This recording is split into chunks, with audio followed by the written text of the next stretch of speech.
আমি শ্রী রাজীব শাস্ত্রী, রাজীব রয় astrologer YouTube চ্যানেলে আপনাদেরকে স্বাগত। আপনারা আশা করি ভালো আছেন। সাপ্তাহিক রাশিফল দেওয়ার পাশাপাশি আমি কিন্তু বাংলা মাস অনুযায়ী যারা জন্মগ্রহণ করেন, কোন মাসে কে জন্মগ্রহণ করেন সেই অনুযায়ী কিন্তু আমি একটা প্রেডিকশন দেওয়ার চেষ্টা করছি। এর মাধ্যমে কিন্তু জাতক জাতিকার শিক্ষা দীক্ষা, কর্ম, বিবাহ এবং পরমায়ু পর্যন্ত কিন্তু একটা বা রোগ ভোগে কিন্তু একটা আন্দাজ পাওয়া যায়। আমি আজকে এসেছি পৌষ মাসে যাদের জন্ম তাদের জীবনটা কেমন হয় কাটে, অর্থাৎ ধনু রাশিতে যাদের রবি অবস্থান করে সেই সাপেক্ষে তাদের জীবনটা কেমন কাটতে পারে একটা আগাম আন্দাজ দেওয়ার চেষ্টা করছি।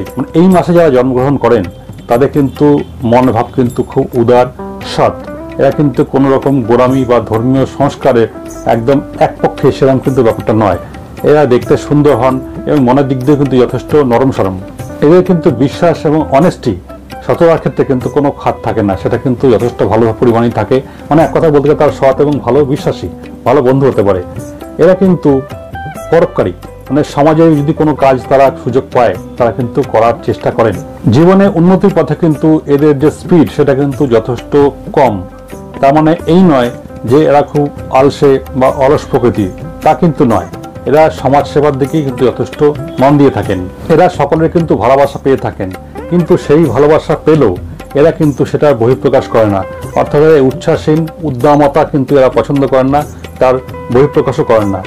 সবসময় কিন্তু এরা অঙ্ক কষে চলেন না যে আমি কি পেলাম, কি হারালাম, কি দিলাম, কি নিলাম, ব্যাপারটা এরকম নয়। এদের কিন্তু ডিমান্ড ব্যাপারটা খুবই কম, মানে এদের কিন্তু ওখানে খুব বেশি পেতে হবে সেরকম ব্যাপারটা নয়। এরা যে অল্পতেই তুষ্ট সেটা কিন্তু এদের মুখের মধ্যেই সেটা ফুটে ওঠে। এরা কিন্তু বহু মানুষের সঙ্গে মেলামেশা করতে পছন্দ করে এবং সবার কথা বা যুক্তি কিন্তু মন দিয়ে শোনেন এবং তার কথাবার্তার মধ্যে কিন্তু বুদ্ধিবৃত্ত যে কথাবার্তা এবং বহুমুখী যে প্রতিভার প্রকাশ আছে সেটা কিন্তু এটা বোঝা যায়। সমাজের সর্বস্তরের মানুষের জন্য কিন্তু তিনি সাহায্য করার জন্য প্রস্তুত থাকেন, কিন্তু যখন নাকি নিজের কোনো সমস্যা হয়, এদের কোনো সমস্যা বা প্রবলেম দেখা যায় তখন কিন্তু তিনি কাউকে পাশে পান না এবং সেজন্য কিন্তু তিনি দুঃখ বা আক্ষেপ সেটা প্রকাশ করেন না। নিজের লড়াই নিজে করবো এরকম একটা চিন্তাভাবনা মানসিকতা কিন্তু তার মধ্যে কাজ করে। বন্ধু বান্ধব আত্মীয় স্বজন সবাই কিন্তু তার উপকার পান। এদের কাছে যদি কেউ কোনো সিদ্ধান্ত দিতে আসে এরা কিন্তু খুব তাৎক্ষণিক সিদ্ধান্ত, মানে মুহূর্তের মধ্যে কিন্তু একটা ডিসিশন নিয়ে সেটা ইমপ্লিমেন্ট তিনি করতে পারেন এবং সেই ব্যাপারে কিন্তু তিনি পটু হন। এরা কিন্তু জীবনের বেশিরভাগ সময় প্রচুর মানুষকে নিয়ে থাকতে ভালোবাসেন। আবার কখনো কখনো উল্টো দেখা যায় একদম নিঃসঙ্গত অবস্থায় আছেন কিন্তু তার মধ্যে কিন্তু তার জন্য কোনো আক্ষেপ নেই। এই নিঃসঙ্গত অবস্থা থাকার জন্য কিন্তু তার কোনো দুঃখ বা বেদনাবোধ থাকে না এবং মানে জীবনটা যে কি, কখনো উত্থান কখনো পতন, এই নিয়ে জীবন, এই দর্শনটা কিন্তু তারা ভালো করে বোঝেন এবং সেটা মেনে চলার চেষ্টা করেন। মোটামুটি একটু বেশি বয়সে 38-40 বছর বয়সের পর থেকে কিন্তু এদের জীবনে একটা উন্নতির যোগ দেখা যায় এবং মানুষ বুঝতে পারে যে এই জাতক কি ধরনের মানুষ। বাস্তবে নানা অভিজ্ঞতায় পরিপূর্ণ, সেই জন্য সামান্য কোনো ত্রুটি বিচ্ছুতিকে কিন্তু এরা গুরুত্ব দেন না। কখনো কখনো কিন্তু আগু পিছু না ভেবে অনেক কিছু সিদ্ধান্ত নিয়ে ফেলেন এবং তার জন্য তাদেরকে কিন্তু ঠকতেও হয়। আবার কখনো কখনো কিন্তু খুব সুচিন্তিত মতামত বা সিদ্ধান্ত গ্রহণ করেন। মানে এই ডুয়ালিটি কিন্তু এদের মধ্যে যথেষ্ট বর্তমান। এদের মধ্যে কিন্তু একটা আবিষ্কার ধর্মী, মানে সার্চিং, খুঁজি কি হতে পারে না হতে পারে এরকম একটা চিন্তাভাবনা কিন্তু কাজ করে। এরা কিন্তু কখনো কখনো খুব ধীর স্থির এবং কখনো কখনো কিন্তু অতি চঞ্চল। এরা কিন্তু সবাইকে ভালোবাসেন এবং তাকে বিশ্বাস করতে চান, কিন্তু যদি কাউকে মন থেকে ভালো লেগে থাকে তখন কিন্তু তাকে কোনো অবস্থাতেই কিন্তু ছাড়তে চান না। এরা খেলাধুলায় খুব দক্ষ এবং পারদর্শী হন এবং তাতে কিন্তু মেতে থাকতে ভালোবাসেন। এদের জীবনের একটা দিক হচ্ছে গান বাজনা, সঙ্গীত এবং ঘুরতে যাওয়া, এটা কিন্তু তারা খুব পছন্দ করে। জীবনে কিন্তু কখনো এমন হতে পারে এরা কুসঙ্গতে পড়ে জুয়া, রেস, ফাটকা এইসব জায়গায় কিন্তু তারা ডুবে যেতে পারেন এবং সেখান থেকে কিন্তু তার বেরিয়ে আসা কিন্তু কঠিন হয়ে যায় এবং সারা জীবন সেই বদনামের ভাগিদার হন। তবে এই ঘটনা ঘটার আগে যদি সেই জাতক এই ধর্মীয় সংস্থা বা ধর্মীয় ভাবের সঙ্গে যুক্ত হয়ে পড়েন তাহলে কিন্তু বাকি জীবনটা তার ধার্মিক সাত্ত্বিক জীবন জপ তপের মাধ্যমে কিন্তু জীবনটা কাটিয়ে ফেলতে পারেন। এরা অন্যের মঙ্গল আকাঙ্ক্ষী, সেটা আমি আগেই বলেছি। তার জন্য তারা কিন্তু প্রচুর খাটাখাটনি করেন, কাজও করেন, কিন্তু ছোটখাটো কোনো কাজ দ্বারা কিন্তু তার সুনাম হয় না। জীবনে একাধিকবার কিন্তু তার জীবনে কোনো বড় কাজ করার সুযোগ আসে এবং সেই সুযোগ কাজে লাগিয়ে কিন্তু তার বড় কিন্তু সুনামটা তৈরি হয়। কোনো বড় প্রতিষ্ঠানের কর্ণধার কিন্তু হয়ে যেতে পারেন।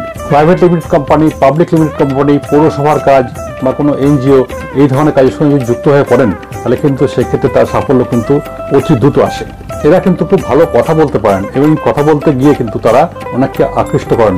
এরা কিন্তু নতুন নতুন রাজনৈতিক মতবাদ চিন্তাভাবনা কিন্তু প্রকাশ করতে পারেন। সেই জন্য এই মাসে জাতক জাতিকা যদি কোনো রাজনৈতিক দলের উচ্চ পদে চলে যান তাহলে কিন্তু খুব সেটা আশ্চর্য হওয়ার মতো বিষয় নয়। ব্যাংক, বিমা, লোহার ব্যবসা, চামড়া ব্যবসা এই ধরনের কাজের সময় কিন্তু যদি থাকেন তাহলে কিন্তু তারা খুব দ্রুত সফল হন। অনেক সময় দেখা যায় এই জাতক বা জাতিকারা কিন্তু চাকরি করার পাশাপাশি আলাদা করে কিন্তু তারা কোনো ব্যবসার সঙ্গে যুক্ত আছে।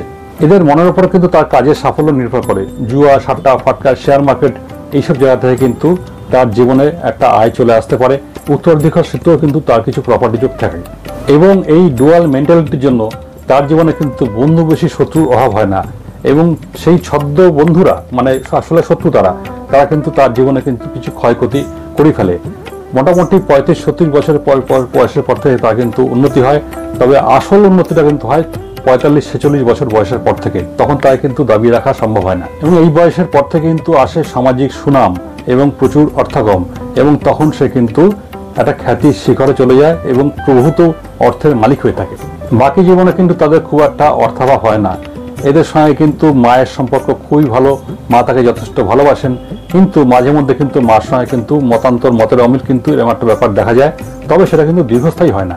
পিতার সঙ্গে কিন্তু এদের সম্পর্ক ভালো থাকে, পিতার যে গুণাবলী, আশীর্বাদ সেটা কিন্তু তারা নিয়ে চলার চেষ্টা করেন।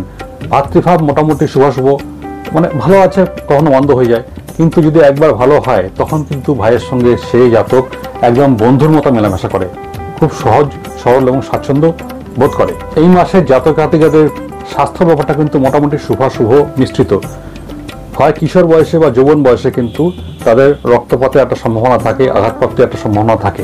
একটু বেশি বয়সে বাতের সমস্যা, লিভারের সমস্যা, প্রেশার, সুগার এবং গুহ্যদ্বারের সমস্যা, অর্শের সমস্যা এই ধরনের সমস্যা কিন্তু তাদের জীবনে জেনারেলি চলে আসে। তাহলে বন্ধুরা, এই ছিল আজকের ভাগ্যফল। যদি ভালো লাগে তাহলে অবশ্যই আমার চ্যানেলটিকে লাইক, সাবস্ক্রাইব এবং শেয়ার করে এগিয়ে নিয়ে যাবেন। নমস্কার, ভালো থাকবেন।